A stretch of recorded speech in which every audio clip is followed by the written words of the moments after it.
오늘은 마태복음 25장에서 나오는 말씀입니다. 마태복음 25장에는 비유가 세 가지가 나오는데요. 맨 처음에는 열 처녀 비유가 나옵니다. 그 다음에 달란트 비유가 나오고요.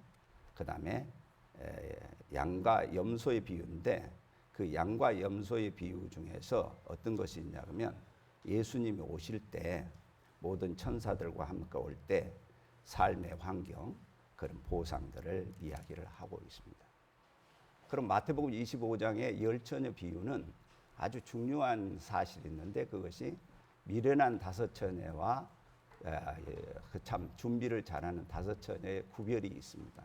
그 구별이 뭐냐면 그릇에 기름을 준비했느냐 안 했느냐 그 내용입니다. 이 그릇에 준비한다고 하는 내용은요, 그릇이라고 하는 것은 로마서에도 9장 21절에 슬기 있는 자들은 그 그릇에 기름을 담아 등과 함께 가져갔다라고 이야기하면서 사람이 그릇임을 이야기합니다. 또한 이 사람이 그릇인데 이 사람을 토기장이가 진흙으로 한 덩이를 하나는 귀 쓰는 그릇을 하나는 손이 쓰는 그릇을 만들 고난이 없냐. 그래서 하나님이 만든 그릇임을 여러분에게 비유로 로마서에서는 바울이 이야기하고 있습니다. 그런데 이 그릇에 뭘 채울 거냐? 이것이 오늘 열 처녀 비유에서 볼 수 있습니다. 히브리서 1장 9절에 주께서 의를 사랑하시고 불법을 미워하셨으니 그러므로 하나님 곧 주의 하나님이 즐거움의 기름을 주께 부어 주를 동료들보다 뛰어나게 하셨다. 그러니까 우리 사람에게 하나님의 사람으로 만드는데 아주 중요한 요소가 있는데 기름 부음이라고 하는 겁니다. 여러분도 기름 부음을 다 받았는데 사실 잘 모르고 있는 거죠. 우리 여러분께서 이 요한복음 3장에서 니고데모와 대화 중에 물과 성령으로 거듭나야 하나님 나라에 들어갈 수 있다. 예수님 그런 말씀하셨죠. 그래서 물과 성령으로 거듭난 사람은 이제 성령으로 거듭났기 때문에 그 안에 인간적인 어떤 요소가 있을지라도 성령으로 거듭난 사람들이기 때문에 여러분은 다 성령으로 거듭나서 이곳에 와서 앉아 계십니다. 만약에 성령께서 여러분을 오게 하지 않았으면 아마 이곳에 못 왔을 거예요. 근데 성령께서 예수님을 구주로 고백하게 하고 성령께서 또한 여러분을 하나님의 전인 것을 가르쳐주고 해석해주고 그렇게 합니다. 그래서 여러분께서 늘 어떻게 되어 있어요? 기름 준비하고 있는 거예요. 근데 문제는 이 기름을 갖다가 소멸해버리는 경우가 있어요. 성령의 그 충만함을 소멸해버린 거. 소멸해버리면 이제 기름이 떨어져 버려요. 성령의 기름이 없어져. 그러면 어떻게 됩니까? 예수님이 왔을 때 등불에 불을 켜야 되는데 기름이 없네요. 그랬을 때 기회를 놓치게 된다라고 하는 것이 열 처녀의 비유입니다.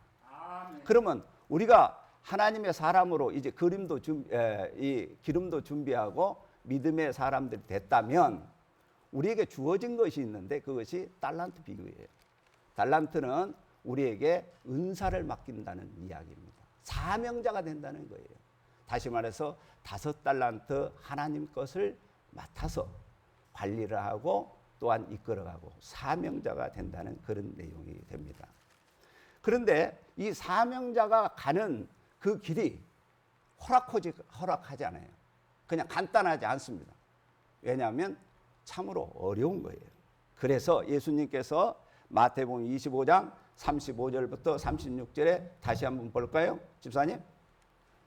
자, 뭐라고 앞에서 시작하냐면 마태복음 25장 35절 36절에 자, 누가? 내가. 누가 주렸다는 소리예요? 내가 누구예요? 예수님. 예수님이 주릴 때 먹을 것을 주었고 예수님이 목마를 때 마시게 하였고 예수님이 나그네 되었을 때 영접하였고, 36절에 예수님이 헐벗었을 때 옷을 입혔고 병들었을 때 돌보았고 옥에 갇혔을 때 와서 보았다라고 이야기합니다. 아멘. 나는 여기서 평상시에 이 말씀을 보고 뭘 느꼈냐면, 이거 대접 잘해야지, 만약에 대접 잘못하면 큰일 난다, 이렇게만 생각을 많이 하셨어요. 근데 이 말씀을 딱 보면서 뭘 느꼈냐면, 우리가 이 고난의 현장을 갈 때 예수님께서 줄인 자에게 먹을 것을 주지 아니하였다라고 하는 말씀을 주지 아니하면 우리가 굶주려 죽을 수도 있겠구나. 사명자의 의인들이 갔을 때 예수님께서 하시는 말씀이 미리 없었다면 사람들이 내게 먹을 것을 주지 아니했구나라고 하는 사실을 느꼈어요. 그래서 이 말씀이 사명자들 의인들이 걸어갈 때에 그들을 굶주리지 않도록 하기 위해서 예수님께서 만드셨고, 그들을 헐벗지 않도록 하기 위해서 나그네 됐을 때 영접하도록 만들기 위해서 이 말씀을 미리 하셔놓은 걸 느끼고 너무너무 감사했습니다. 이 말씀은 곧 누가 아니라, 다른 사람이 아니라, 저 딴 이스라엘에 있는 사람이 아니라 바로 여러분과 내게 했다고 하는 말씀입니다. 내가 굶주릴 것을 미리 아시고, 내가 사명을 감당할 때 헐벗을 것을 미리 아시고, 내가 사명을 감당할 때 목마를 것을 미리 아시고, 내가 사명을 감당할 때 가난할 것을 미리 아시고, 여러분이 마늘종을 끊을 때 그 아픔을 미리 아시고, 주님께서 말씀하시기를 2렙돈 바치는 그 과부의 그 헌신의 헌금이 어느 누구보다 더 많이 바쳤다고 하는 말씀으로 준 것을 보고, 2렙돈은 2,000원짜리밖에 안 됩니다. 1,000원짜리 2장이, 1,000원장을 2장을 여러분께서 헌금하기 위해서 그 수십 번 마늘종을 끊고 그 허리가 나가도록 힘들고 고생할 때 그걸 주님께서 아시고 잘했다, 칭찬을 주셨다고 하는 겁니다. 아멘. 사명을 감당할 때 우리는요, 줄일 때 많습니다. 목마를 때 많습니다. 나그네 되었을 때 많습니다. 헐벗었을 때 많습니다. 병들었을 때 많습니다. 옥에 갇힐 때도 너무너무 많습니다. 아멘. 그런데 그때마다 주님께서 피할 길을 허락하시고, 헐벗을 때 먹게 만들고, 헐벗을 때 입게 만들고, 목마를 때 마시게 만들고, 나그네 되었을 때 누군가가 영접하도록 만들고, 옥에 갇혔을 때 그 외로움 속에 있는 우리에게 누군가가 찾아와서 위로하며 격려하도록 만들었다고 하는 이 말씀 앞에 너무나도 감격했어요. 바울이 일생 다니면서요, 그는 40에 하나 감한매를 5번 맞고, 그가 다른 것이 아니에요. 복음 전한다고 두들겨 맞는 거예요. 가는 곳마다 태장으로 맞고 돌로 맞고 파선하여 주야로 바다에서 지내. 강의 위험과 강도의 위험과 동족들이, 유대인들이 사죽을 못해서 죽이려고 쫓아다니네.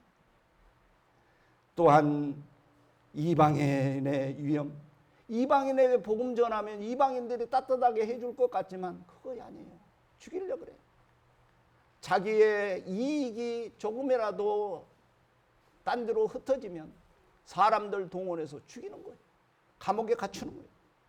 그 다음에 시내의 위험, 광야는 그 정갈 같은 뱀들, 독들 많은 그 광야를 걸어가야 돼. 1차, 2차, 3차 여행이 자동차가 타고 가는 것이 아니라 일일이 한 사람 한 사람이 걸어가면서 그 광야의 위험 속에 있고, 바다의 위험 속에 있고, 거짓 형제들이 쫓아다니면서 위험을 하고 수고하고 예수고 여러 번 자지 못하고 줄이며 목마르고 여러 번 굶고 춥고 헐벗은 그 경험을 여기에 고린도후서 11장에서 써놓고 있습니다. 그건 다른 것이 아니에요. 사명을 감당하기 위해서 걸어가는 그 걸음이 너무너무 힘들어서 써놨던 글이 바로 이 고린도후서 11장 바로 23절부터 27절의 말씀입니다. 여러분, 이런 사명이 바울만이 경험한 것이 아니면 옳시다. 바로 히브리서 11장 35절부터 38절이 나옵니다. 다 같이 35절 같이 읽습니다. 어떤 이들은 더 좋은 부활을 얻고자 하여 심한 고문을 받되, 36절 어떤 이들은 조롱과 채찍질 뿐 아니라 결박과 옥에 갇히는 시련도 받았으며, 37절 돌로 치는 것과 톱으로 켜는 것과 시험과 칼굴로 죽임을 당하고 양과 염소의 가죽을 입고 유리하여 궁핍과 환난과 학대를 받았으니, 38절 그들이 광야와 산과 동물과 토굴에서 유리하였느니라.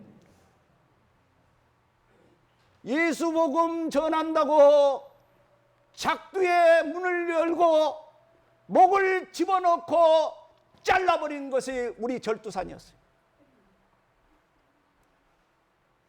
우리 선진들은 톱으로 그 몸통을 켜서 죽어가면서 예수를 부인하지 않고 걸어갔습니다. 돌로 치는 것은 말할 것 없이 어떤 한 곳에 머무를 수가 없어서 양과 염소의 가죽을 입고 유리하며 궁핍하며 환난과 학대를 받으며 광야와 산과 동굴과 토굴에서 유리하였습니다. 얼마나 고생하면서 그들은 사명자의 의인의 길을 간지 모릅니다. 그래서 이런 노래도 있습니다. 비바람이 앞길을 막아도 나는 가리, 주의 길을 가리. 눈보라가 앞길을 가려도 나는 가리, 주의 길을 가리. 이 길은 영광의 길, 이 길은 승리의 길, 나를 구원하신 주님이 십자가 지고 가신 길. 나는 가리로 주의 길을 가리로 주님 발자취 도하러 나는 가리로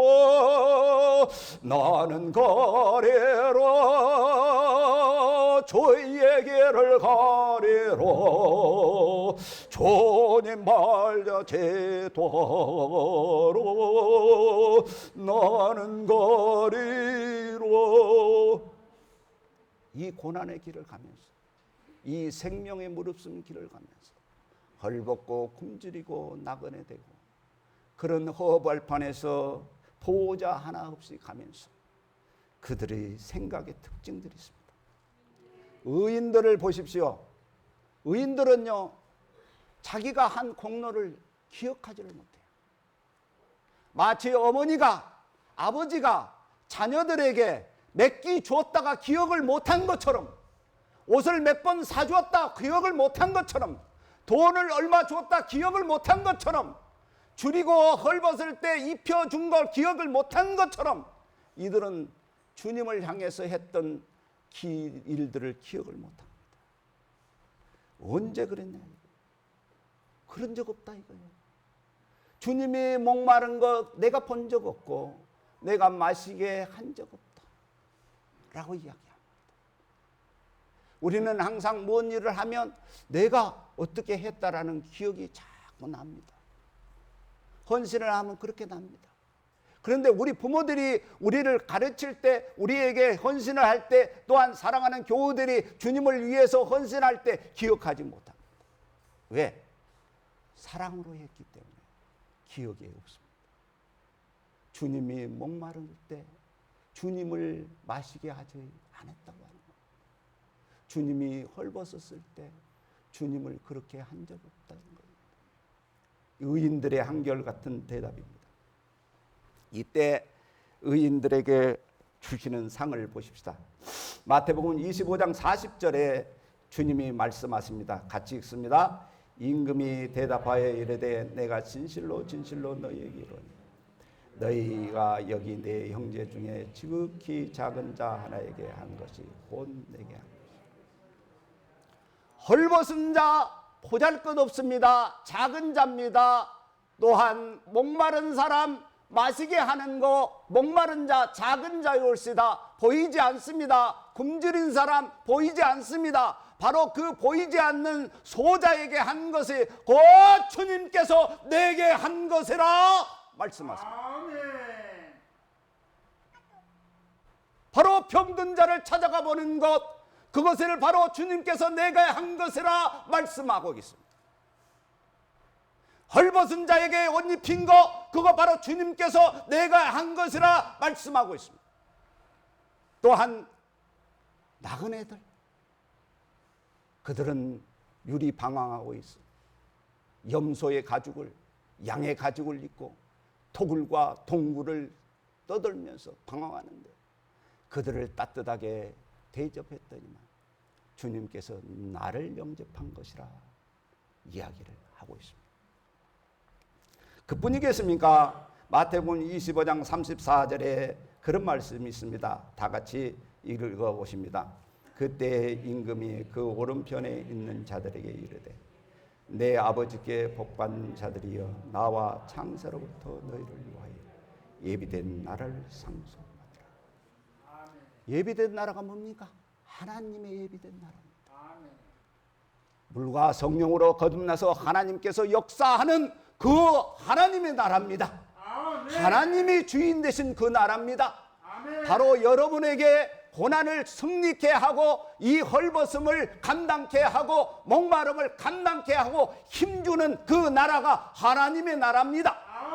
바로 그 힘주시는 하나님의 생명을 주시고 하나님을 아버지라고 부르고 하나님이 보호하시고 하나님이 인도하시고 하나님이 다스리는 그 하나님 나라로 여러분을 상속하겠다는 말씀입니다. 여러분은 죽어갑니다. 육체로 죽어갑니다. 썩어갑니다. 일시적입니다. 땅의 삶을 삽니다. 그런데 주님께서 약속합니다. 뭐라고 약속합니까? 죽을 몸을 죽지 않을 몸으로, 땅의 몸을 하늘의 몸으로, 또한 일시적인 땅의 몸을 하늘의 삶의 몸으로, 또한 우리가 죽을 수밖에 없는 유한한 몸을, 생명을 무한한 하나님의 생명으로 변화시키리라. 이것이 바로 하나님 나라입니다. 여러분에게는 부활이 기다리고 있습니다. 여러분은 예수 그리스도께 오실 수 있는 재림이 기다리고 있습니다. 예수님이 오셔서 잘했다 칭찬할 수 있는 아름다운 면류관들이 여러분을 기다리고 있습니다. 바로 이것이 하나님 나라입니다. 우리가 배고파도 슬퍼도 헐벗어도 굶주리도 쓰러져도 넘어져도 옥에 갇혀도 나그네 돼도 이런 삶 속에서 굳굳이 걸어갈 수 있는 것은 바로 그 하나님 나라라고 하는 것이 내게 상속으로 약속되고 있습니다. 그래서 마태복음 25장 46절에 그들은 영벌에, 다 같이 읽어봅니다. 46절, 그들은 영벌에 의인들은 영생에 들어가리라. 의인들은 바로 하나님의 영생에 들어간다고 하는 거예요. 하나님의 영원한 생명을 들어간다는 겁니다. 하나님의 생명으로 우리가 살아갈 수 있도록 예수님께서 만드시겠다고 하는 이 약속이 우리에게 있습니다.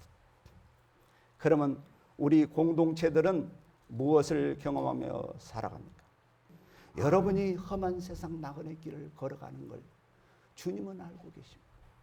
그럴 때마다 나의 몸이 고날 때 사랑스러운 주님의 손길이 늘 나의 마음을 두드리며 안위해 주고 있습니다.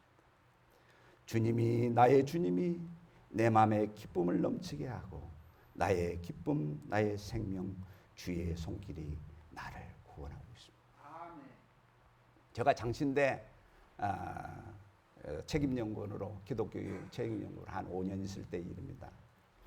이제 기독교 교육 전도사를 키우는 프로그램을 한 40~50명씩 1년에 수련을 하고 배치를 하는데, 그때 이제 그 장신대에 설교학 교수 주승준 교수님이 계셨어요.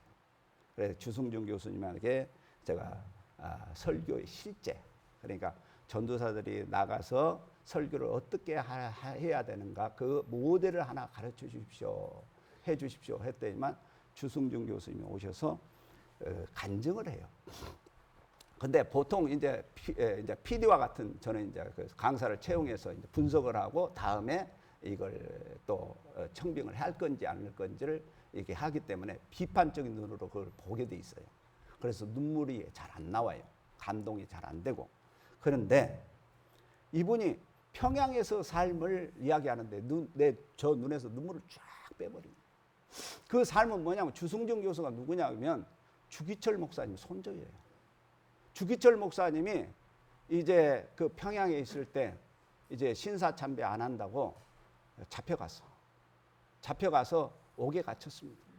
그리고 순사들이 지키는 거예요. 누구도 뭘 갖다 주면 잡아가려고. 그래서 그 사택을 뺑 둘러 순사들이 지키는 거예요. 그런데요, 밤중에, 그것도 달 없는 밤중에 누군가가 이 쌀을 봉투에 차 넣어서 담에다 휙 던져놓고 팍 도망가 버린대. 그래갖고 먹고 살았대. 그분들이. 그러면서 야, 하나님이 그렇게 먹이시는구나. 아버지는 고난의 현장에서 사형의 이슬로 사라질 때 그 자녀들을 하나님께서 돌보시구나. 내가 더 깜짝 놀란 거 있어요. 지금 주안장로교에 거기에 원래 나겸일 목사님이 했던 곳인데 거기에 담임 목사님이 있어요. 가끔 이제 설교를 나오는데 부산에서 하는 이야기를 하는 거예요. 부산에서 있었던 이야기. 근데 부산에서 나는 잘 몰랐어요. 그 주승준 목사님 교수님의 아버지가 폐병이 걸려서 피난민으로 부산을 떠돌고 있었나 봐요. 근데 폐병이고 집도 없고 막 이렇게 제대로 잘 못 먹으니까 아마 길거리에 쓰러졌나 봐요. 딱 쓰러지니까 사람들이 이 주승준 교수님의 아버님을 병원에 모신 거예요. 병원에 갔는데 몰골이 말이 아니네. 폐병은요, 잘 못 먹어서 나온 병이에요, 그거. 그러니까 몰골이 말이 안 되고. 그런데 참 희한한 것은 거기 간호사 한 분이 치료하고 먹이고 입혀주고. 그래서 나중에요, 이 폐병 환자하고 결혼까지 했대요. 그래서 나온 사람이 누구냐? 그분이 주승준 교수예요. 얼마나 은혜롭게 설교하는지 저는 들 때마다 그분 들어요. 그래서 은혜를 많이 받는데 무슨 말이냐? 우리에게는요, 순교자의 피가 흘러가고 있어요. 아멘. 그래서 우리가 가는 곳마다 사는 곳마다 예수님의 닮은 꼴이 나타나기 시작하는 거예요. 우리의 말 속에 예수님의 닮은 꼴이 나타나요. 그래서 우리가 말하는 것에 예수님의 사랑이 철철철철 흘러넘치는 거예요. 아멘. 이 사랑이 넘치기에 여러분이 오늘날 저와 함께 기분 좋게 살아가는 거예요. 그리고 이 가야교회가 예수님의 몸된 교회를 위하여, 예수님이 핏값으로 세운 교회를 위하여 헌신하며, 비록 이 면소지지도 아니지만 가야리에 있는 한쪽 구석지에 있는 그 교회지만 이 아름다운 신앙, 이 아름다운 순교적 신앙, 이 아름다운 고난의 그 사랑의 신앙들을 늘 가지시면서 가면 예수님께서 의인들은 영생에 들어가리라, 창세로부터 예비된 하나님 나라를 상속받으리라, 적은 소자에게 한 것이 곧 내게 한 것이다 말씀하고 계십니다. 생명의 말